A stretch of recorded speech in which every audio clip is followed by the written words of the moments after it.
தேவன் தான் திருமண நியமத்தை ஏற்படுத்தினார்.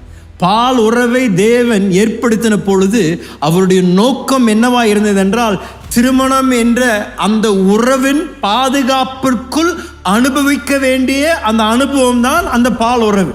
அதற்கு அப்பாற்பட்ட விதத்தில் அதை அனுபவித்தால் வேதனை, பிரச்சனை, எல்லா விதமான வாழ்க்கையில் கடினமான காரியங்கள் வரும் என்றுதான் தேவன் அதை முன்கூட்டியே அவருடைய ஞானத்தினால் அறிந்து ஆண்டவர் சொல்றாரு, நீ நல்லா இருக்க விரும்புகிறேன், ஆனால் இந்த உறவு எப்போ அனுபவிக்கப்படணும் என்றால் அந்த திருமணம் என்ற அந்த பாதுகாப்பிற்குள் அது அனுபவிக்கப்படணும்.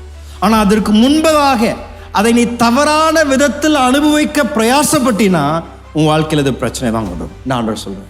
என்னுடைய மகன் லீவாய், அவன் 2 வயது இருந்த பொழுது அவனுக்கு வாழைப்பழம்னா ரொம்ப பிடிக்கும். ஒவ்வொரு நாளும் வாழைப்பழம் சாப்பிட விரும்புவான். எப்பொழுதும் எங்கள் வீட்டில் அவனுக்காகவே வாழைப்பழம் வச்சுருப்போம். ஏன்னா அவனுக்கு அந்த வாழைப்பழத்தை சாப்பிடுறது ரொம்ப ஆசை.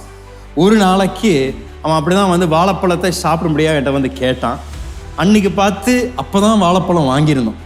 ஆனால் ஒன்றும் பழுக்கலை அந்த வாழைப்பழம். நான் அவனை பார்த்து சொன்னேன், டேய் இன்னும் பழுக்கலடா வாழைப்பழம், இப்போ வேண்டாம், சரி நீ நாளைக்கு சாப்பிடலாம் அப்படின்னு. இல்லை எனக்கு இப்போவே வேணும்ப்பா அப்படின்னு பிடிவாதம் பிடிச்சோம். நான் திருப்பி விளக்கி சொன்னேன், இப்போ சாப்பிட்டா நல்லா இருக்காது, இன்னும் பச்சையாக இருக்குது, நாளைக்கு சரியாக இருக்கும், சாப்பிட்றாங்க.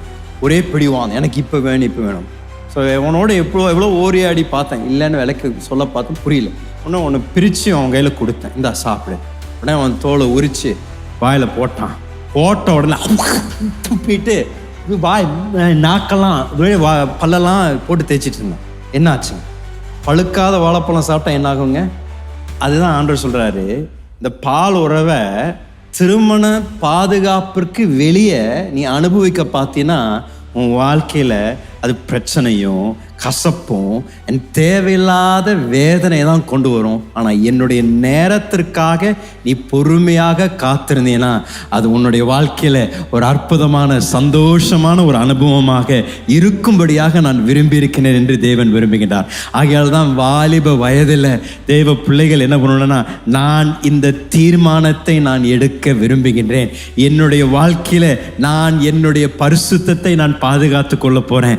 எந்த ஒரு பயனோடு கூட நான் தவறான விதத்தில் நான் தேவையில்லாமல் நான் சம்பாதிக்க மாட்டேன். எந்த ஒரு பிள்ளையோடு கூட நான் தேவையில்லாத இடத்துல நான் சுத்த மாட்டேன். ஏன்னா என்னுடைய பரிசுத்தத்தை நான் காத்துக்கொள்ள விரும்புகிறேன். நான் திருமணம் பண்ண போக விரும்புகின்ற அந்த பெண்மணிக்குள்ளே என்ன குணங்களை நான் எதிர்பார்க்கின்றேனோ அந்த குணங்களை நான் முதலாவது என்னுடைய வாழ்க்கையில் கட்டி எழுப்ப போகிறேன். அப்போ தான் தேவன் என்னுடைய வாழ்க்கையில் சிறந்ததை கொண்டு வருவார் என்ற ஒரு நம்பிக்கையும் ஒரு உறுதியான தீர்மானமும் வாலிபர்களுக்கு தேவை, மிக அவசியம்.